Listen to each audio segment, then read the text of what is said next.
Assalamualaikum warahmatullahi wabarakatuh. Nama saya Zukruf Ramadan. Saya di sini ingin mempresentasikan pengaruh pesan iklan di YouTube terhadap ketertarikan konsumen dalam membeli produk dalam rangka ujian R metode penelitian.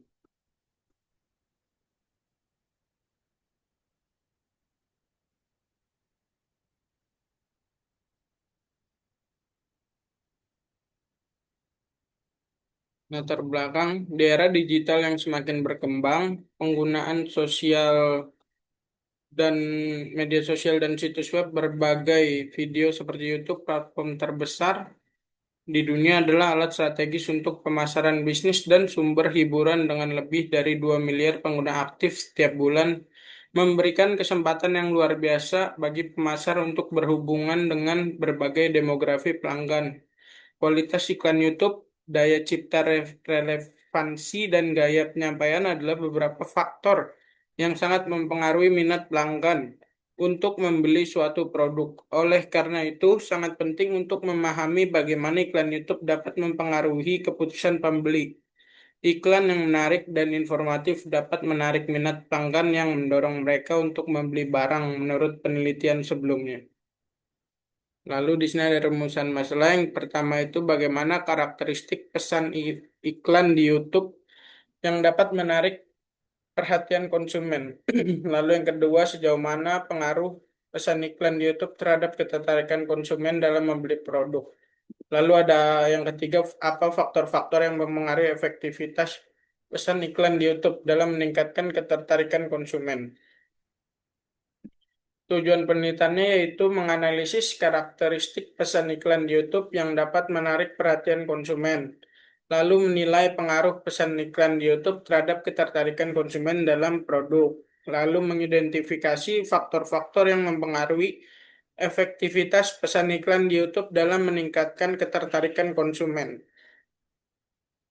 Manfaat penelitian, manfaat akademi, penelitian tentang bagaimana pesan iklan di YouTube mempengaruhi minat konsumen dalam membeli produk memiliki beberapa manfaat akademis yang signifikan. Pertama, dengan mengetahui bagaimana pesan iklan YouTube mempengaruhi minat konsumen, penelitian ini diharapkan dapat meningkatkan pengetahuan kita tentang strategi pemasaran yang efektif di era digital.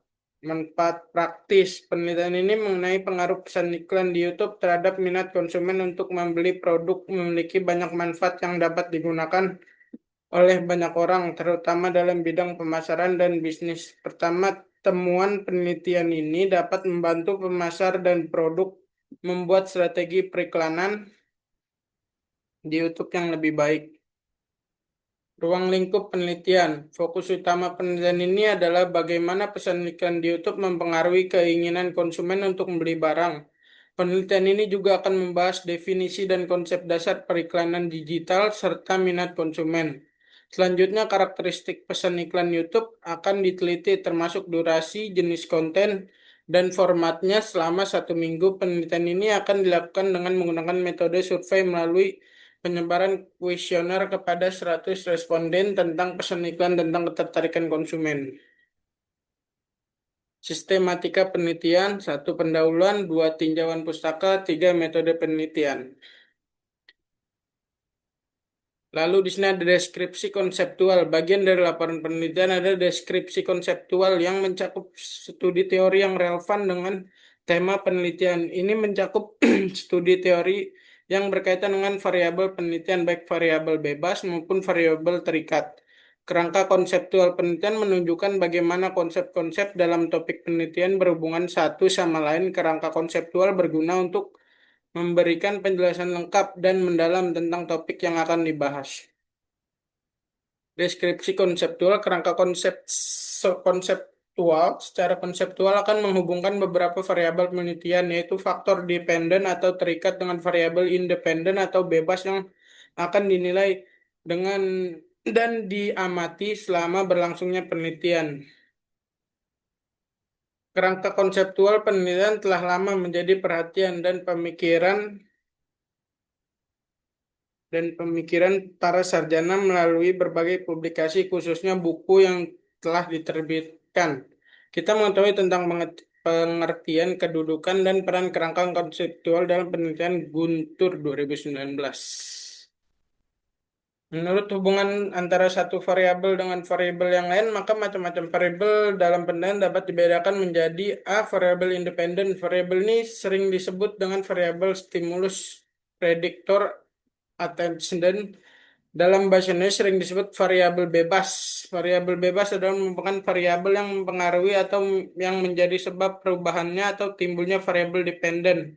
Variabel dependen sering disebut sebagai variabel output. Kriteria konsekuen dalam bahasa Indonesia sering disebut variabel terikat. Variabel terikat merupakan variabel yang dipengaruhi atau menjadi akibat karena adanya variabel bebas. Iklan. Periklanan berfungsi untuk mempromosikan produk layanan atau ide kepada audiens tertentu. Iklan menurut para ahli, menurut Monlely dan Carla Johnson 2021 berpendapat iklan adalah pesan komersial dan impersonal tentang suatu perusahaan dan barangnya yang dikirimkan layak sasaran melalui media massa seperti radio, televisi, surat kabar, majalah, surat langsung, papan reklame luar ruang, dan angkutan umum. Sedangkan menurut Kriantono menyatakan bahwa iklan merupakan bentuk komunikasi non-personal yang menjual pesan-pesan secara persuasif dari sponsor yang jelas guna mempengaruhi orang agar membeli produk dengan membayar biaya media yang digunakan. Konsumen. Konsumen merupakan orang atau organisasi yang membeli dan memanfaatkan produk atau layanan untuk memenuhi kebutuhan preferensi mereka. Pelanggan adalah pihak yang menciptakan permintaan atas barang yang dijual produsen dalam lingkungan ekonomi. Lalu konsumen menurut ahli dalam bahasa Inggris consumer atau dalam bahasa Belanda konsumen merupakan asal mula istilah konsumen seseorang atau perusahaan yang beli barang tertentu menggunakan jasa tertentu atau sesuatu atau seseorang yang menggunakan suatu persediaan atau sejumlah barang adalah penafsiran harfiah dari frasa Tilly dan konsumen 2008. Menurut konsumen besar bahasa Indonesia, menurut KBBI, konsumen adalah setiap orang yang memanfaatkan barang atau jasa yang ditawarkan dalam masyarakat bukan untuk tujuan diperdagangkan, melainkan untuk kepentingan diri sendiri, keluarga, orang lain, dan makhluk hidup lainnya. Sedangkan menurut Fadila dan Ridho, konsumen adalah seseorang yang menggunakan atau memakai produk atau jasa yang disediakan. Silva 2017. Beberapa penelitian yang relevan. Benarkah online efektif untuk digunakan promosi perusahaan?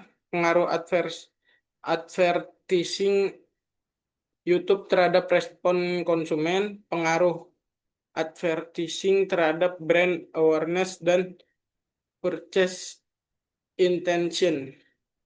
Kerangka berpikir gaya hidup masyarakat menjadi lebih mudah, praktis, dan instan di era digital. Banyak yang senang menggunakan belanja online karena lebih mudah.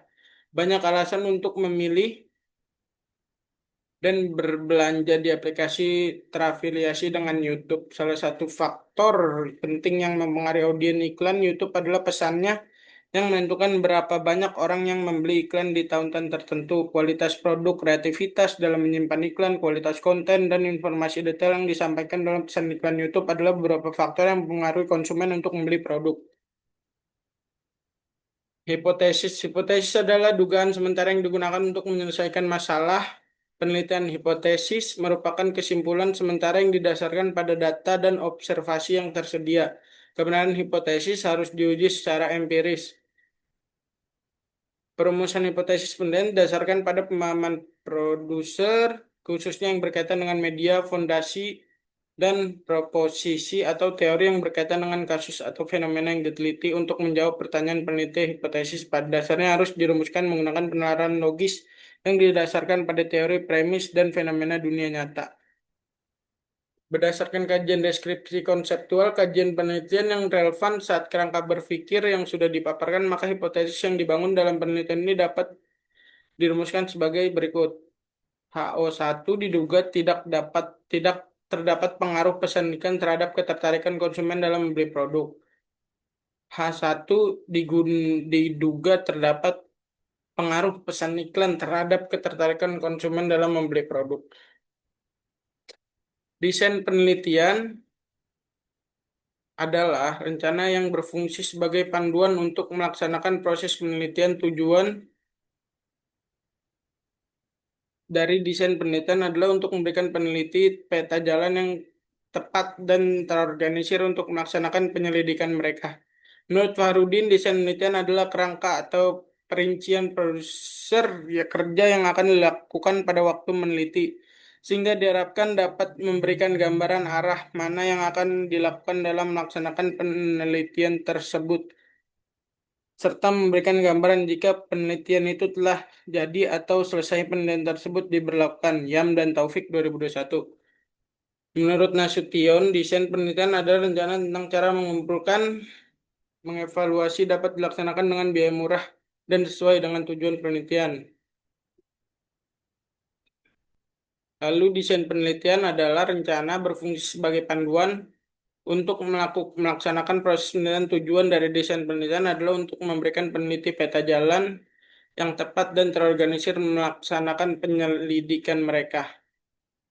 Desain penelitian, penelitian pendekatan kuantitatif, statistik, regresi, linear berganda. Dalam penelitian ini mereka menggunakan probability sampling, cluster sampling untuk pengambilan sampel. Selain itu, metode pengambilan data yang digunakan adalah penyebaran kuesioner, pemilihan dan penerapan metode penelitian berdasarkan pokok penelitian sangat berpengaruh pada hasilnya penelitian. Peneliti hanya menggunakan teknik yang paling relevan dengan ruang lingkup penelitian mereka. Di sini ada hasil respondennya ya. Desain penelitian metode kuantitatif merupakan pendekatan penelitian yang menjawab permasalahan guna memberikan kesimpulan yang dapat digeneralisasikan terlepas dari konteks, waktu, tempat, keadaan.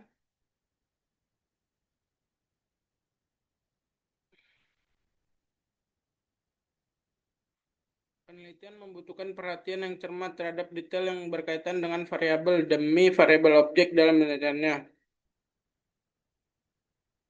Berlandaskan pada temuan serta rumusan masalah yang sudah dibahas sebelumnya, maka penelitian ini memakai metode pendekatan kuantitatif guna mentaksir dampak pesan iklan terhadap ketertarikan konsumen. Lalu ada tahapan desain penelitian, latar belakang masalah. Di tahap ini kami akan melakukan studi pendahuluan demi menemukan fenomena yang terjadi sebagai sumber dari masalah dalam penelitian ini. Lalu dilakukan penelaahan mulai dari konteks awal dan alasan tujuan dilakukan sebuah penelitian bersumber dari fenomena yang telah diangkat untuk dikaji. Setelah itu diuraikan informasi mengenai isu atau fenomena yang ingin diteliti dengan menggambarkan alasan mengapa penelitian ini perlu dilakukan. Maka setelah itu fenomena yang diangkat dalam penelitian ini yaitu tentang pesan iklan terhadap ketertarikan konsumen dalam membeli produk. Hal ini dilihat dari adanya perkembangan teknologi seiring perkembangan zaman di era masa kini di mana semua orang belanja dengan adanya pesan iklan di YouTube untuk membeli produk. Lalu rumusan masalah adalah menentukan rumusan masalah diperlukan pemikiran yang relevan dan fokus. Dalam rumusan masalah ini peneliti mengidentifikasi masalah atau pertanyaan yang berkaitan dengan penelitian yang akan dikaji sehingga harus dalam bentuk pertanyaan yang jelas dan memiliki signifikasi. Tujuan dari adanya rumusan masalah yaitu untuk menjawab masalah dalam penelitian. Sehingga penyusunan rumusan masalah harus dapat dijawab yang mengarah pada perincian pemahaman yang dapat diperoleh melalui analisis data serta pembahasan. Dalam tahap ini diperlukan batasan terkait variabel wilayah, populasi sampel, atau bahkan teknik yang digunakan guna penelitian mengarahkan fokusnya secara tepat yang dimana tidak terlalu luas atau tidak terlalu sempit, bahwa rumusan masalahnya yang diangkat pada penelitian ialah apakah ada dampak pesan iklan atas ketertarikan konsumen dalam membeli produk. Landasan teori pada tahap ini peneliti mengkaji berbagai referensi teoritis yang relevan mulai dari konsep teori dan penelitian yang relevan yang bisa dijadikan referensi mengenai pesan iklan atas ketertarikan konsumen sehingga terdapat penemuan dari penelitian yang sebelumnya dan dapat melakukan Mendukung hipotesis tambahan sebagai bahan kajian untuk menjawab semua rumusan masalah penelitian yang akan dikaji. Rumusan hipotesis merupakan prediksi awal yang diajukan oleh peneliti. Jadi jawaban selagi atas permasalahan penelitian yang telah dirumuskan sebelumnya yang nanti akan diuji kebenarannya melalui pengumpulan analisis data maupun hipotesis yang diajukan, yaitu diduga pesan iklan berpengaruh terhadap ketertarikan konsumen dalam membeli produk. Tahap 5 sampel dan populasi, lalu pengembangan pengujian instrumen. Tahap 6 pengumpulan data, tahap 7 analisis data.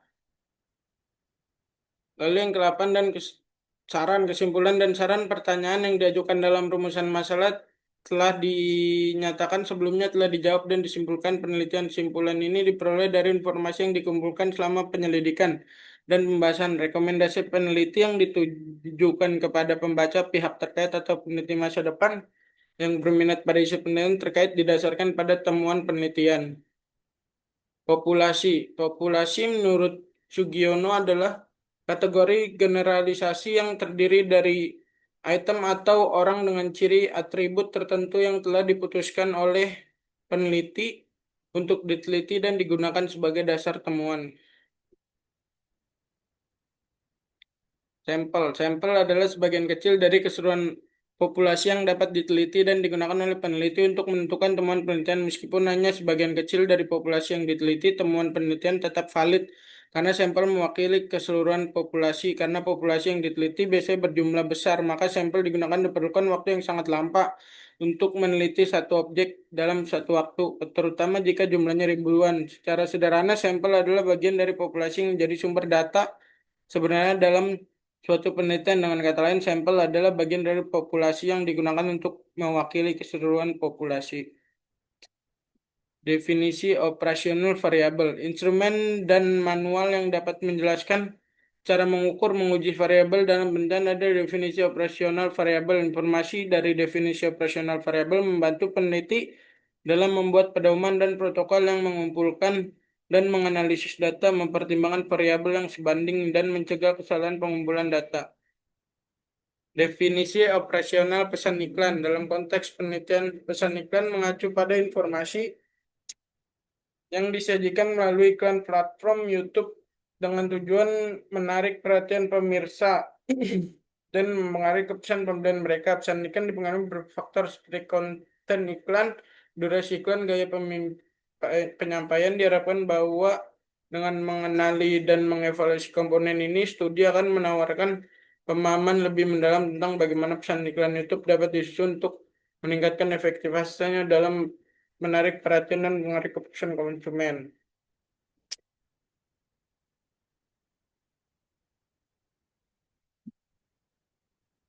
Dalam konteks studi ini, minat konsumen mengacu pada tingkat minat dan fokus yang ditunjukkan konsumen terhadap barang yang dipromosikan, yang dapat mempengaruhi keputusan mereka untuk membeli.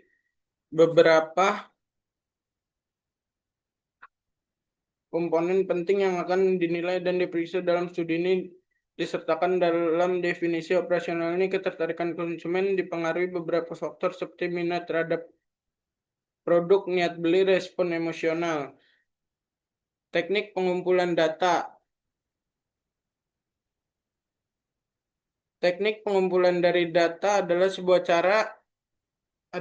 cara yang dapat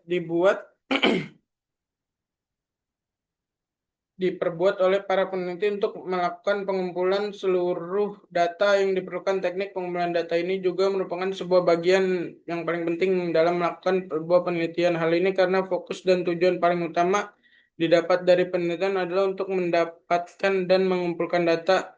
Bergantung untuk tujuan penelitian, jenis data yang diperlukan, serta karakteristik dari subjek atau objek yang diteliti.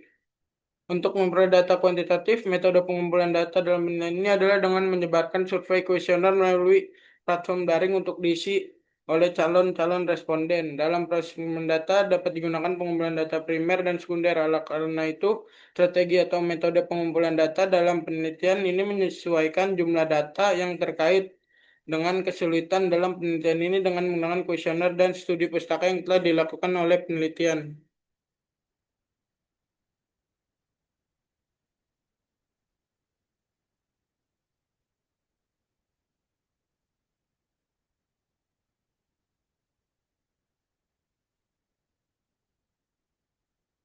Observasi merupakan suatu metodologi memiliki ciri-ciri yang khas dan terdefinisi dengan baik melalui kegiatan observasi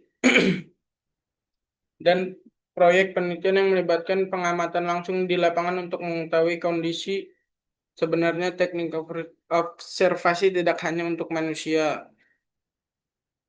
Lalu kuesioner, serangkaian langkah atau strategi yang digunakan untuk mengumpulkan data, pernyataan, atau materi terkait lainnya untuk suatu studi atau usaha penelitian dikenal sebagai metode pengumpulan data. Tujuan utama pengumpulan data ini adalah untuk mengumpulkan informasi yang andal dan tepat yang dapat digunakan dalam proses analisis dan interpretasi yang lebih menyeluruh di kemudian hari. Strategi pengumpulan data kuantitatif dalam studi ini melibatkan pemberian survei daring gratis sehingga partisipan dapat dengan bebas menjawab pertanyaan yang diberikan peneliti. Studi dokumentasi. Studi dokumentasi merupakan penelitian yang melibatkan pengumpulan analisis penafsiran informasi yang terkandung dalam dokumen atau sumber tertulis. Teknik analisis data, pengolahan dan evaluasi data numerik untuk mengukur variabel, menguji hipotesis, dan membuat kesimpulan dari data dikenal sebagai analisis data kuantitatif. Uji validitas. Uji validitas merupakan uji instrumen data untuk mengetahui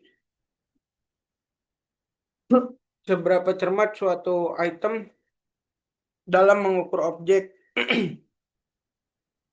Yang diukur suatu sistem dapat dikatakan valid jika adanya korelasi signifikan dengan skor total pengujian dalam SPSS menggunakan tiga metode analisis, yaitu korelasi Pearson, corrected item, total correlation, dan analisis faktor. Dalam buku ini akan disajikan lebih lanjut dua analisis untuk uji validitas, yaitu korelasi Pearson dan corrected item total. Uji validitas korelasi persen dilakukan dengan cara mengkorelasikan skor item dengan skor totalnya. Skor total adalah penjumlahan seluruh item suatu variabel, kemudian nilai R dihitung yang diperoleh dari hasil pengolahan data dibandingkan dengan R table pada tingkat signifikan 0,05 dengan uji dua sisi. Jika R hitung lebih besar dari R tabel, maka item dikatakan valid. Jika R hitung lebih kecil dari R tabel, maka item dinyatakan tidak valid. Reliabilitas bertujuan mengetahui apakah instrumen terkait sudah bisa digunakan untuk pengumpulan data. Kuesioner disebut reliable bisa jawaban responden konsisten. Sugiono 2009. Reliabilitas bertujuan untuk meyakinkan jika diadakan pengukuran ulang menggunakan indikator yang serupa, hasil tak berubah. Uji reliabilitas pada penelitian ini memakai uji statistik Cronbach-Alpha dengan ketentuan apabila angka Cronbach-Alpha lebih besar 0,60, Cronbach-Alpha 0,60 disebut reliable. Apabila angka Cronbach-Alpha 0,60, Cronbach-Alpha lebih kecil 0,60 disebut tak reliable. Uji normalitas model regressi dengan nilai residual terdistribusi secara teratur dianggap baik. Uji normalitas digunakan untuk menentukan apakah nilai residual terdistribusi secara normal atau tidak. Oleh karena itu, uji normalitas ini dilakukan pada nilai residual selain berbagai kovariat. Fakta bahwa uji normalitas ini juga dilakukan pada sistem variabel seringkali menghasilkan galat. Meskipun hal ini dilarang keras, model regresi diperlukan untuk uji normalitas pada nilai residual bukan hanya pada setiap variabel penelitian. Adapun persyaratan dalam uji normalitas yaitu apabila skor signifikasi lebih besar dari 0,05 maka skor residual adalah beredar normal. Apabila skor signifikansi lebih kecil dari 0,05 maka skor residual adalah tak beredar normal. Uji heteroskedastis kedastisitas menemukan penyimpangan dari asumsi tradisional dalam model regressi tertentu mengenai ketidaksetaraan varian residual merupakan tujuan dari uji heteroskedasisitas. Efisiensi dapat dikurangi oleh heteroskedasisitas dengan pengantaran berdasarkan asumsi homoskedastisitas yang menyatakan bahwa varian gelagat adalah konstan, mengganggu estimasi parameter yang tidak efektif untuk mencegahnya memiliki varians minimum dengan menerapkan konsep kemungkinan maksimum. Ketentuannya adalah sebagai berikut dari uji heteroskedastisitas tidak digunakan jika skor kepentingan lebih besar dari 0,05. Heteroskedasisitas digunakan jika skor penting kurang dari 0,05. Uji multikolinearitas. Teknik yang dikenal sebagai uji multikolinearitas digunakan untuk mengetahui apakah dua atau lebih variabel independen dalam model regressi memiliki hubungan linear yang kuat karena dapat mengaruhi estimasi koefisien regresi, meningkatkan varian, dan mengurangi ketergantungan temuan analisis. Multikolinearitas dapat menjadi masalah signifikan. Sulit memastikan bagaimana setiap variabel independen mempengaruhi variabel dependen saat multikolinearitas muncul yang dapat diakibatkan temuan yang tidak akurat. Kriteria yang digunakan dalam uji multikolinearitas adalah jika skor toleran lebih besar dari 0,10 maka tak terlaksananya multikolonialitas. Jika skor FIF lebih kecil dari 10 0,0 maka tak terlaksananya multikolonialitas. Analisis regressi linear berganda. Statistik untuk menguji hubungan antara satu variabel dependen dan dua atau lebih variabel independen adalah analisis regressi linear berganda. Pendekatan ini berupaya memahami bagaimana faktor independen mengaruhi variabel dependen dan memperkirakan nilai variabel dependen berdasarkan nilai variabel independen. Variabel dependen dalam analisis ini adalah variabel yang diprediksi dan variabel independen adalah variabel yang sedang diperkirakan. Adapun persamaan umum regressi linear berganda adalah Y sama dengan A ditambah B1 dikali 1 ditambah B2 kali X kali 2 ditambah titik-titik tambah BN XN tambah E. Keterangan Y variabel terikat, A konstanta, B koefisien determinasi, X variabel bebas, E error term. Uji T parsial. Teknik statistik untuk menentukan signifikansi koefisien regressi variabel dependen dalam model regressi linear multivariat adalah uji T parsial. Uji T parsial ketika semua variabel dependen lainnya tetap konstan. Uji ini berupaya untuk memastikan apakah masing-masing variabel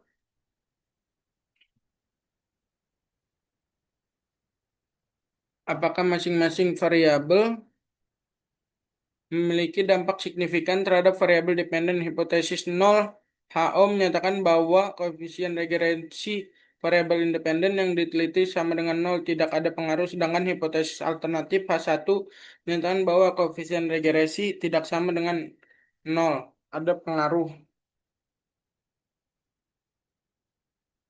Uji F simultan. Teknik statistik yang digunakan dalam analisis regresi untuk menilai signifikasi keseluruhan model regresi linear berganda adalah uji F simultan yang membantu peneliti memastikan apakah tidaknya variabel dependen dalam model berkontribusi secara signifikan dalam menjelaskan variabel-variabel dependen. Uji ini bertujuan untuk memastikan apakah semua variabel independen yang digabungkan memiliki dampak signifikan terhadap variabel dependen. Uji koefisien determinasi. Hasil yang mendekati suatu menunjukkan bahwa variabel bebas atau X memberikan hampir semua penjelasan yang diperlukan untuk mengasumsikan variabel terikat atau koefisien determinasi Y yang dikenal juga sebagai R kuadrat yang disesuaikan. Uji koefisien determinasi digunakan untuk membedakan seberapa baik model menjelaskan variabel-variabel terikat. Nilai koefisien berkisar dari 0 hingga 1 R kuadrat termasuk dalam kategori berikut. Terima kasih.